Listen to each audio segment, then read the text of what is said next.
welcome to the Giraffe Social Media Podcast. It's what social media managers are talking about. I'm Ellie, and today I'm joined by Chloe and Katie. Hello! Coming up on this week's episode, we'll be discussing what we got up to on New Year's and our favourite social media marketing campaigns of 2021, along with TikTok introducing a TikTok shop. Stick around to the end of the show where we'll be answering some of your burning DMs. Before we kick things off today, I just wanted to say, firstly, Happy New Year. We're now in 2020. I was going to say 2021. We're now in 2022. I feel like I'm in 2021. It's still 2019, right? Yeah, literally.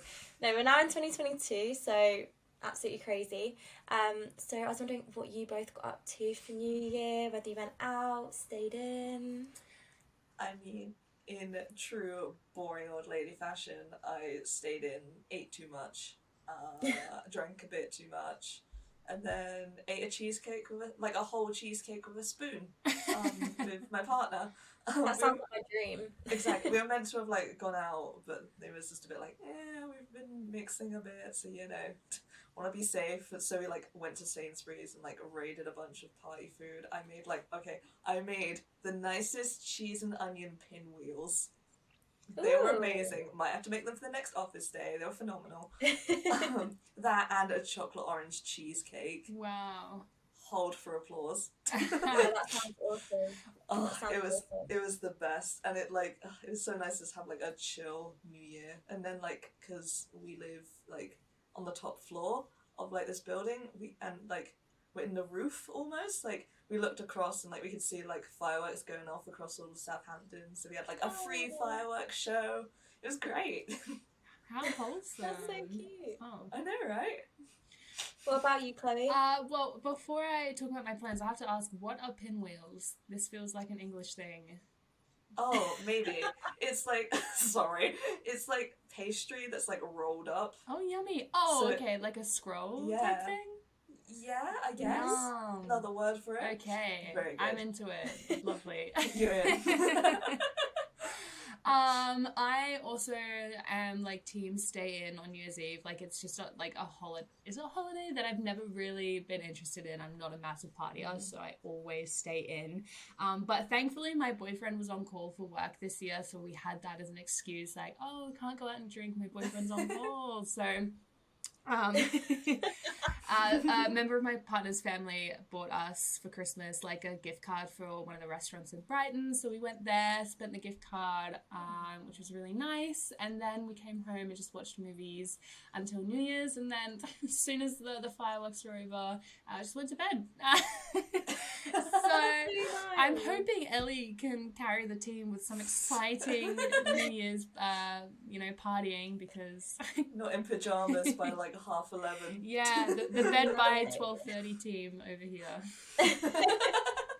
No, I did end up going to a house party. Nice. So Nice. yeah, a little bit more wild, but not very wild. So Was there cheesecake and pinwheels though? Yes. no, I wish I had that food, honestly. Guess which member of the team is in their early 20s, and guess which members of the team are. So am I! That's the embarrassing thing. There you go. Well, Oh, yeah. physically, not emotionally or mentally. Actually, not even physically, let's be honest. Honestly, Chloe, you're baiting me out here. But you're on Snapchat the whole time, you youngster. No. Either way, I'm glad that you both had a really nice New Year's, and I'm sure, like me, you're really excited to see what 2022 holds. Moving on to our main segment of this week's episode, we are of course going to be discussing our favourite social media marketing campaigns of 2021. So although 2021 was an interesting year for many, I noticed that many brands really stepped up their social media marketing game, and I must start this segment by mentioning Airbnb. They were one of the main businesses that was affected by the coronavirus pandemic, but they still managed to make their brand known on social media. Airbnb found a way to stay active on social media, remain relevant to the current news topics, and help with the current situation. They offered free and or reduced accommodation to COVID-19 responders.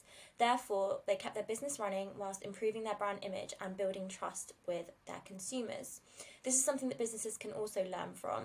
So the key takeaways are to stay active on social media and find ways to stay relevant, allowing your business to forge stronger customer relationships. So that's just to kick things off. But do either of you have any exciting social media marketing campaigns that really stood out to you in 2021? So one that I think I might have missed it maybe when it came out, but I remember like briefly seeing it, and when I was like doing a little bit of research, I saw like Billie Eilish did a collab with Adobe. So they like did this campaign that was like create what's true to you, and this like came out around the same time as like her new album, you know, like the brown one. I don't know a huge amount about her music. I'm probably just really exposing myself now. But like one of the main things it did was like create engagement and grow brand awareness of the Adobe Creative Cloud. You know, everyone who works on social media knows what that is. But but for those who don't know, it's like a set of applications that you can do video editing, graphic design, photography, web development, all of that fun stuff, and you can subscribe to it. So what they did is they collabed with Billie Eilish and created her music video on Adobe Creative Cloud. The Happier Than Ever music video, I think. And then it like really inspired like a lot of people, like a lot of the young fans that Billie Eilish has, to like make their own stuff. So I think it was something like I'm reading it here, they like got 550% of like increase in like product trials when they released this. And like this, I know, and it was like the idea of like creating what's true to you and turn your what ifs into reality with Adobe Creative Cloud. That's a difficult one to say. And then like alongside this, like a video of Billie Eilish was released explaining her creative process, where she like was asked a bunch of what if questions. So they kind of presented Adobe as like this really accessible software for like students, hobbyists, professionals, and like almost anyone to pick it up, especially like, you know, her fan base, which is quite surprising because like I personally think Adobe's quite expensive, which is why it's good that they've got the free trial. I mean, I know they do like student discount, and some like universities and colleges will offer it for free. I do think it's a really good partnership. I really like that use of influencer marketing that they've done on that campaign. Like it's actually like a perfect combination. Yeah, especially when like I think a lot of young people getting into like, because I'm at heart I'm an editor, right? So like it's quite nice to see that like all the like, I'm gonna sound like an old lady again. I don't know what's wrong with me today, but like all the like kids on TikTok who are like learning how to edit on there like through the inbuilt software, and now like having the opportunity or like having the exposure to doing that kind of like on a more professional industry standard basis, you know?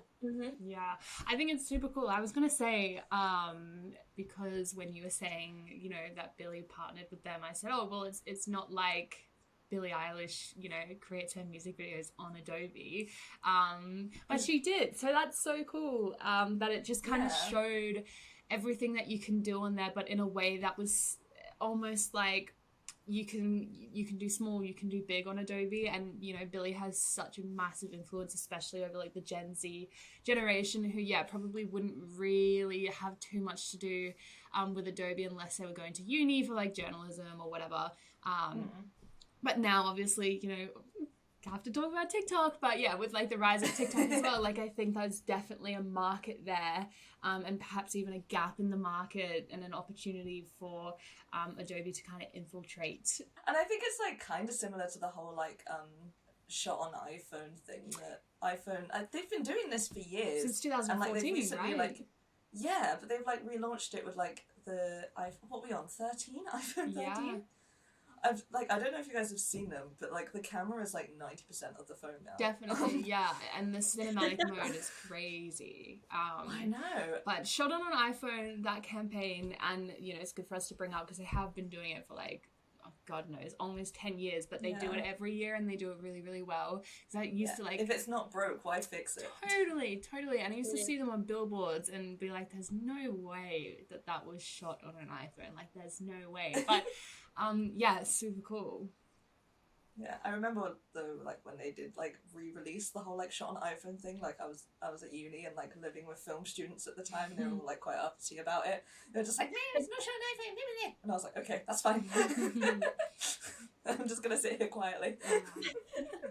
What about you, Chloe? Have you got any standout campaigns? Yeah. I mean, to roll off the back of Billie Eilish and these kind of celebrity endorsements, and also speaking of brands that kind of don't need any extra marketing because they're already so well known, but McDonald's, something that they've been doing for a few years. So again, if it's not broken, don't fix it, and I think is super kind of like revolutionary is their celebrity endorsements that they do. So last year they collabed with Saweetie. A few years ago, and most notably they did a collaboration with Travis Scott, but yeah, this last year it was Saweetie, and basically they just asked celebrities to create like their ideal McDonald's meal, and then they sell that to their consumers, which is so cool for so many reasons, and you know, beneficial for both parties. But Saweetie's meal was a Big Mac, 4 chicken McNuggets, medium fries, medium Sprite, tangy barbecue sauce, and a Saweetie and sour sauce, which is a very cool play on words. Oh, I love that. I wasn't sold until the sweetie and sour sauce. Yeah, right. And you know, Travis Scott is a huge name in music, and Saweetie I feel like is maybe a little bit more niche, but she was a really good choice to go with because apparently on Instagram she's a little bit of a foodie, and she's quite well known for going on Instagram live and sharing her like food reviews and food recommendations with her followers. So as you can probably imagine, when she kind of came out with this collab, it was a bit of a match made in heaven.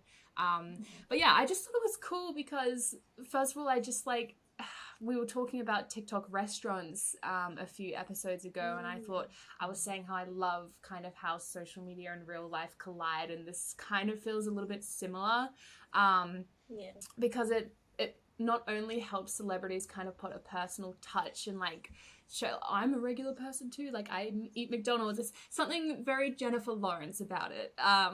Yeah. So like she would have been a good place to start had they done this, you know, a few years back. But yeah, it just kind of goes to show how even the world's most iconic brands, like I think McDonald's is probably up there as one of the most well-known brands in the world, still kind of, I don't want to say they need these marketing campaigns, but they still do it. And yeah, I just think this kind of line of collaborations that they've been doing with, I think it's mostly been musicians, but who knows where they'll go with it next, is so cool. And I don't think they've like brought it to the UK, and I don't eat meat, but I probably would if it was, you know, if they brought one of these collabs to the UK. I think it's really cool to kind of learn a bit more about your favorite celebrities, especially ones that have such a like a mass following that, of course. And McDonald's is, I'm really ranting now, but McDonald's is so accessible to everyone. Like you see celebrities do collaborations with like designer brands, and yeah, that's really awesome, but I personally like can't afford that. But McDonald's, that's pocket change, baby. Like And the fact that like they sold out pretty much every single time they've done a collab. Like I remember, I think they did like a BTS meal as well. They did, like, yes. Maybe this, yeah, and like people were going feral for it, and then like reselling it. So it's like clearly like if you can find the right fan base, like you are golden. Totally. They just need to make sure that they don't do any collabs with ice cream because their ice cream machines are always broken anyways. So yeah, milkshake, everything. Yeah. Not impressed, McDonald's, but we like your marketing campaign. So I mean, just to finish off on the influencer social media campaigns, then I'll talk a little bit about like the generic social media campaigns. I have to mention, obviously 2021 was when in the UK we had the big vaccine rollout, and NHS England did a massive collaboration with some of like the biggest influencers. I mean I call them celebrities probably.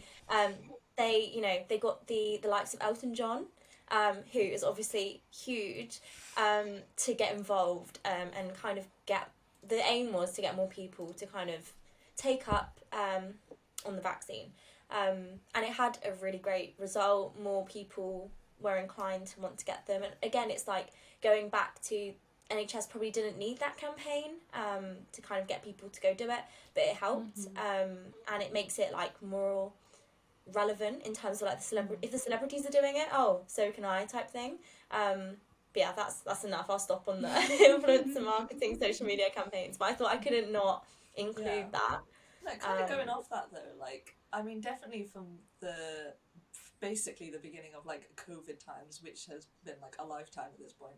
But like on TikTok, like there's been a huge like push on like every other ad I see is like the government like coronavirus like awareness ads to like stop the spread, get boosted, all of the different phases we've gone through, all of them. So like they're definitely like doing. I don't know the results of it, but like by the sheer amount that I have had in like my TikTok feed, like it must be doing like some numbers, maybe. You think so, wouldn't you? You'd hope so. I'd hope so. They put a lot of money into it. So. Yeah.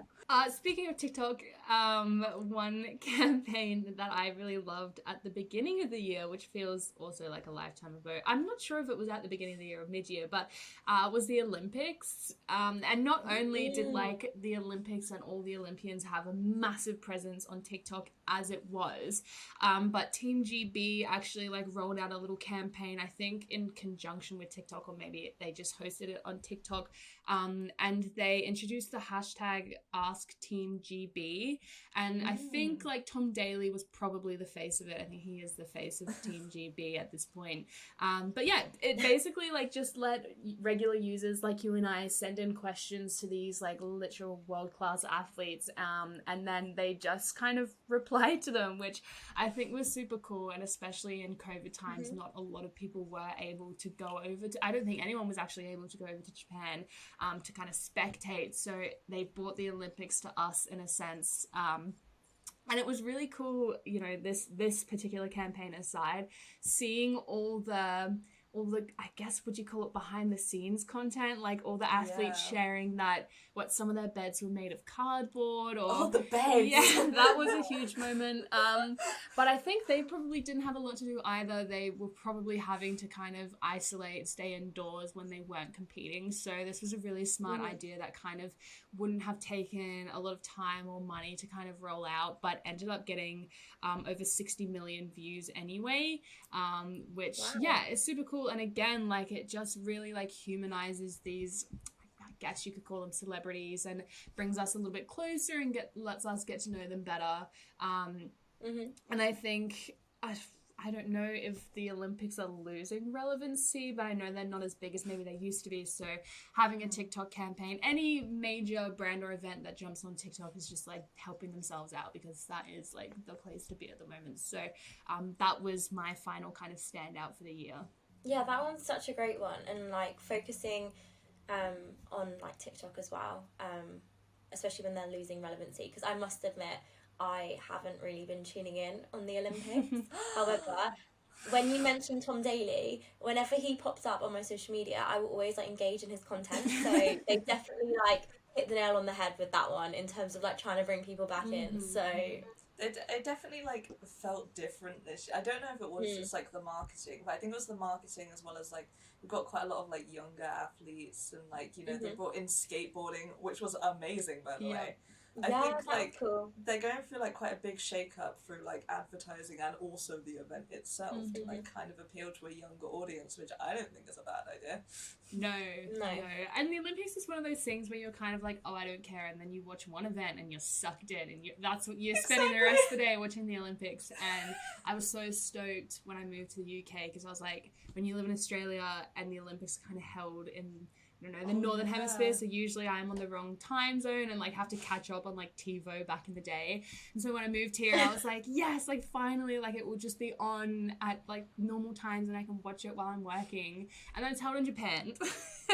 So again, in the wrong time zone once again. So it was nice to be able to connect through TikTok in my own time. while I wasn't sleeping. So yeah, love that one. I think out of like all these campaigns we've highlighted though, like the main theme is just like humanizing your brand. Like that's clearly the ones that have made it most memorable. If like that's what we're talking about at the moment, you know? Yeah, I think it's like definitely like a culmination because of COVID. Like it's people aren't into big showy displays. Like it's very much you know, trying to connect with us in regular ways, whether it's Adobe being like, hey, like you can like just create your TikTok videos or whatever on our platform, or it's like Olympians being like, I'm sleeping on a cardboard bed, what about you? Like or big celebrities admitting that their favorite McDonald's meal is XYZ. Yeah, I think if there's anything that's come out of the past, God, feels like 3 years now, it's that you should be humanizing your brand. Yeah, definitely. I feel like between the three of us, we have provided some great campaigns that, you know, you can take actionable tips from and also inspiration from that you can hopefully take into your own social media campaigns for 2022. So please do let us know if you like any of the campaigns that we've mentioned, or if you have any that we haven't mentioned that you think deserve a mention. Let us know on our socials. Now it's time to dive into the top social media news story of the week. So TikTok has introduced the TikTok shop. So how they've marketed it is shopping starts on TikTok shop, a community like no other, list and sell all your products, easily present your product in an interactive way, directly talk to your consumers, and grow your business quickly. So they're like the key selling points that they're trying to like hone in on. And obviously TikTok's popularity has increased significantly during the pandemic, and as a result they are turning to e-commerce for a new opportunity as consumers are increasingly browsing, discovering and buying items on social media platforms. And for the first time the UK has been chosen as the test country. Yay! How exciting. I know. So yeah, to trial this new venture. They are hoping that a blend of entertainment and creative content can win over consumers to get them to spend. So what do you both think about this new move to e-commerce? I'm into it. I'm into it so long as like it doesn't get a bit. Was thinking the other day, I'm so impressed that TikTok, unlike YouTube or some other like, you know, like just other apps you see, it's not like you do a video, like Snapchat is what I was going to say, where you watch a video, then you scroll, it's an ad and you can't skip it. Which I was just like, oh, thank you TikTok, like thank you, you're backing us. And so I really love this idea, so long as it doesn't become a little bit too commercialized, which I'm not too worried about because I think TikTok is for the people, like they're people first, not business first, which I like. And I think unlike Instagram, where you can kind of tag a brand in your photo and then everyone knows where that product is from, you can't really do that on TikTok. And maybe the creator, you know, says this is where it's from, or the shop says this is the product, but it gets lost in the comments unless they pin it. So this is super cool. And I've seen so many, like, I can't tell you how many things I've bought from TikTok in the last year and a half that I've had to struggle to find, but now it's going to be super easy. You are their target demographic here, Chloe. that you are the reason why they've made this move. Yeah, I definitely am. What about you, Katie? What do you think? No, I love it too. Like, I have not a lot of impulse control, so it will probably make my TikTok experience, or like my bank account probably won't be happy, but my TikTok experience will. But like, you know, I find like a lot of like small businesses on TikTok, and like that's generally how I like find them, like other than going through like the maze of Etsy, you're just like trying to wade through. But yeah, no, I think it's going to be like a huge thing for like small businesses, especially where they've got like their little like sounds that they use. I think it's going to be great. Yeah, that's such a good point that you make about small businesses, because I've recently gotten really into Instagram Shop, which is actually really cool. I really enjoy it, but you're so right. Like Instagram, you can't really discover new businesses unless you like find it through someone else or through the explore page or through Instagram Shop, which I feel like not It's a big generalization, but I feel like not too many people use because everyone's kind of against it. But with TikTok, like small brands show up on your For You page all the time. And so I think this is going to make it even better and even easier for them to kind of sell their products, because small businesses on TikTok just get masses and masses of support, which is something I've noticed, like whether they're saying, oh, like, this hasn't sold, or I've had a really hard year, or can you please help blow up my shop? Like, people are really into, like, supporting the cause, which I feel like is not really the case on Instagram. So you're right, I'm trying to shop more independently and less, you know, big corporations this year, which so far I've been able to uphold. But yeah, you're so right, I think it's going to be a lot easier to do now that you can shop on TikTok. So I mean, I was going to say, I must admit, when they're doing like, I don't know whether you've seen them on your like feeds, but one of the girls that I follow, she's like a beauty gal, and she was doing like a live, but like a TikTok shop live. yeah. Oh. And I mean, I was on it for like a good 10 minutes. However, I wasn't so keen on it. So I'm hoping, I know that it's not just like a live feature, but I know that's like an addition to the TikTok shop. But I didn't like the live shopping. I felt like I was on, you know, like the telly shopping. Yeah, like QVC. Yeah, and I felt like I was on that, and I was like, no, Yeah. this isn't for me. No, around Christmas time, like, I think those things like really blew up, and it's like every second video is some guy sitting at a table with a bunch of like products stacked up next to him, being like, now only 99p, or like. And I saw a lot of videos like mocking that, because they obviously like really just infiltrated everyone's For You page. So I'm with you there. I'm quite concerned now. If you haven't seen them already, Katie. Like, I didn't see them. Okay, well, they're coming, okay? Because they're For still some reason, around. all of my lives is this guy peeling like raw eggs, and I don't know why. He's just peeling the shell off. It's too much to explain. I explain it after. I think you need to stop interacting with that video. I'm not. I don't even know where it keeps coming from. I'd rather have the shopping guy. Oh, trust me. It's a lot. So yeah, from what I've seen, like the previews of this feature, like I'm not sure if it's officially launched yet, but it looks pretty cool. I think you just kind of like click on, like the way that filters show up at the bottom on that little tab, it would be the same with products. So that looks cool. But if it is like a bunch of infomercial live videos, it's gonna be a bit much. It's a no for me. I mean, I think we're just gonna have to wait and see, and I'm sure we will be discussing this later on, in the year. But like we were saying before, TikTok always seem to be successful so far with their ventures. So I think we'll wait and see what happens. And Instagram can't steal this one. Literally. So true. Our DM this week is all about social media marketing campaigns, which fits in perfectly with this week's episode. And it reads, what are some examples of small-scale social media campaigns that my small business can run? I do feel like this is a great question for any of us to answer. I will quickly say, before I throw it to you guys, just one idea that comes to mind straight off the get-go is, I don't know whether you've seen on TikTok, but smaller brands I've seen doing this, where they'll ask a question like, I don't know, say if it's like maybe like a picnic company, they sell picnic rugs, this is just a pure example, and they'll say, what would you bring to our picnic? And they put that out there for other brands to comment on.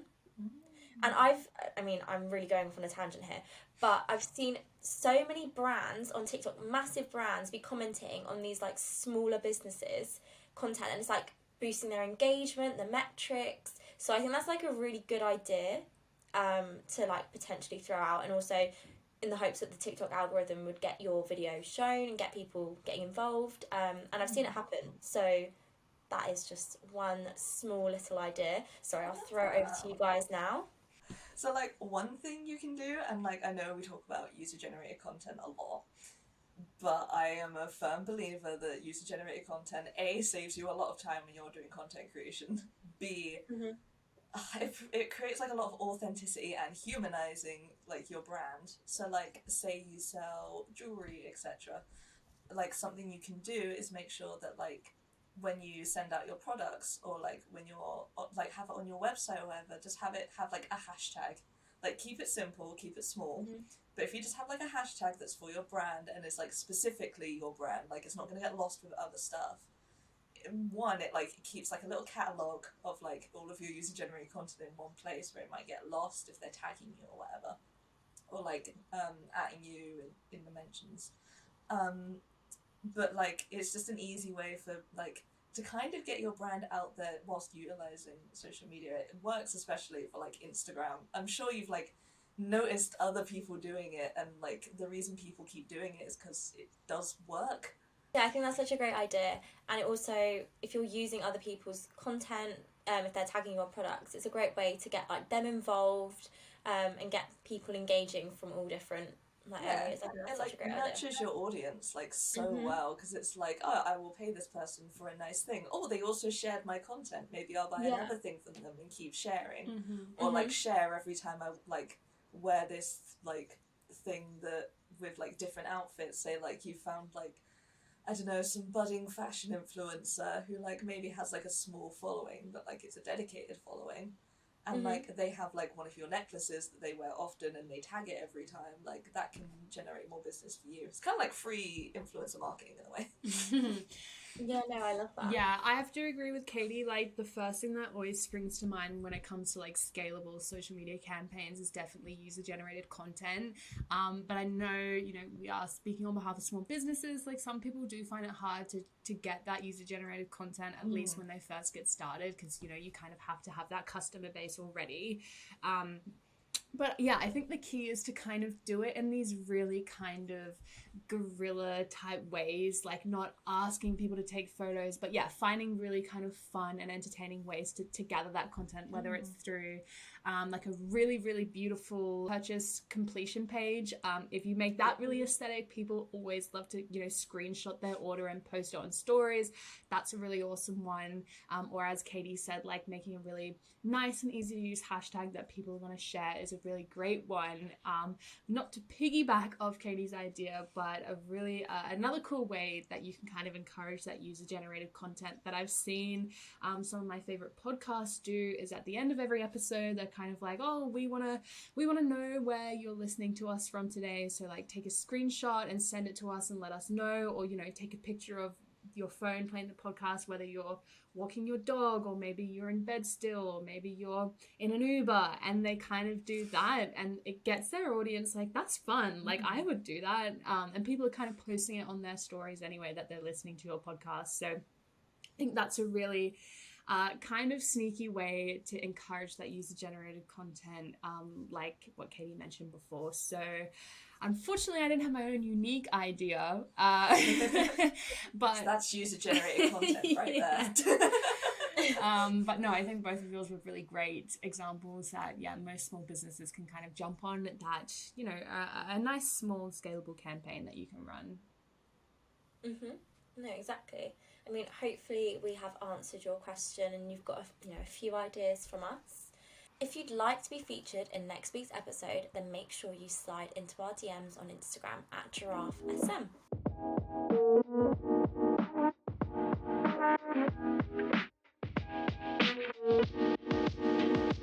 Well, that's all we've got time for today.